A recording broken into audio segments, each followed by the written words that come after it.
Tian mengatakan 1 dari 10 kasus kanker paru adalah akibat polusi udara. Untuk membahasnya, sudah ada narasumber Wakil Ketua Perhimpunan Dokter Paru Indonesia, Dr. Erlang Samudro.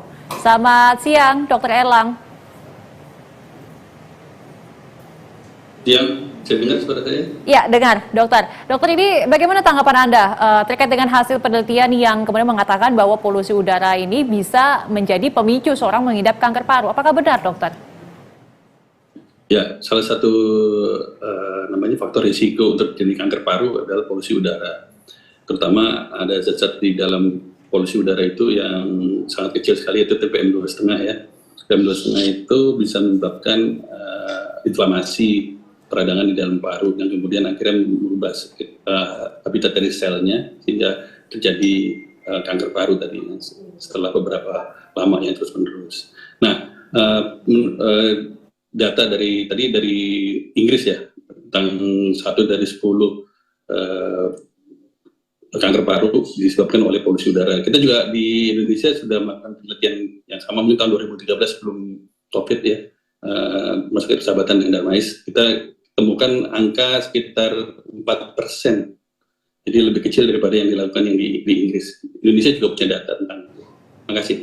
Oke, jadi kalau kasus-kasus kanker paru di Indonesia memang sudah terlihat dari salah satu faktornya ini dari polusi juga, Pak? Iya, ya tapi angkanya lebih kecil daripada yang tadi disampaikan. Yang tadi disampaikan 1 dari 10 berarti 10% ya. Kalau kita temukan sekitar 4%.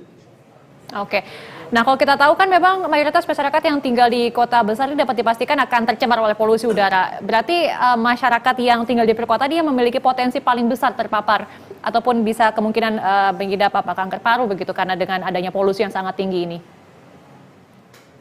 Ya betul.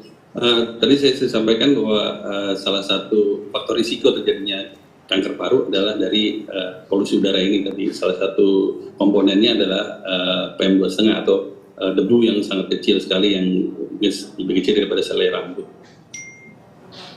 Oke.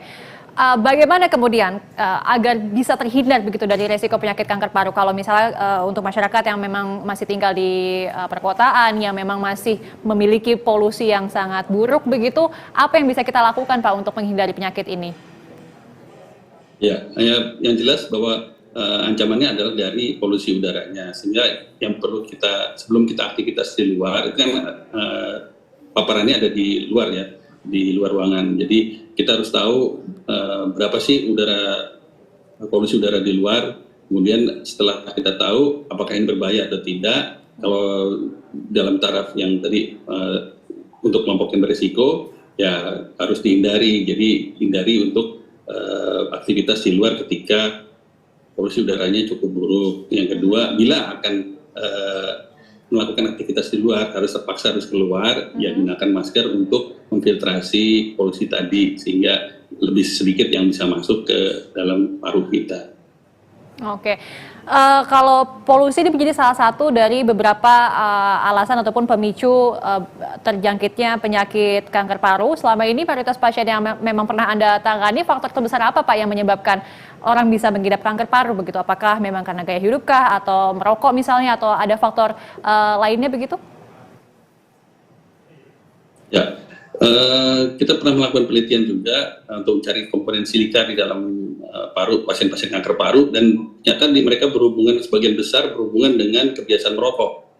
Jadi lebih dari 50% itu karena rokok. Dan kemudian sekitar bawahnya adalah karena pajanan dari pekerjaan yang berhubungan dengan debu. Demikian. Jadi memang faktor risiko paling tinggi adalah rokok. Oke, faktor risiko tinggi adalah rokok, namun tadi yang disampaikan polusi juga menjadi salah satu faktor bisa memicunya penyakit kanker paru. Mungkin dari penelitian yang sudah Bapak lakukan dan juga tim dari Bapak yang sudah lakukan, apakah sudah ada koordinasi begitu dengan pemerintah terkait untuk bisa menanggulangi hal ini begitu Pak? Ya, kita sudah berikan rekomendasi kepada pemerintah hal-hal apa saja yang perlu dilakukan untuk mengurangi akibat dari faktor risiko tadi, dari polusi udara tadi. Salah satunya adalah penggunaan masker. Ada beberapa rekomendasi yang telah dikeluarkan oleh Perhimpunan Dokter Paru Indonesia kepada pemerintah untuk mengurangi dampak dari polusi udara ini. Oke, baik. Terima kasih banyak atas informasi dan juga sudah berbagi di Berita Satu Siang hari ini, Bapak Wakil Ketua Perhimpunan Dokter Paru Indonesia, Dr. Elang Sabudro. Selamat beraktivitas kembali.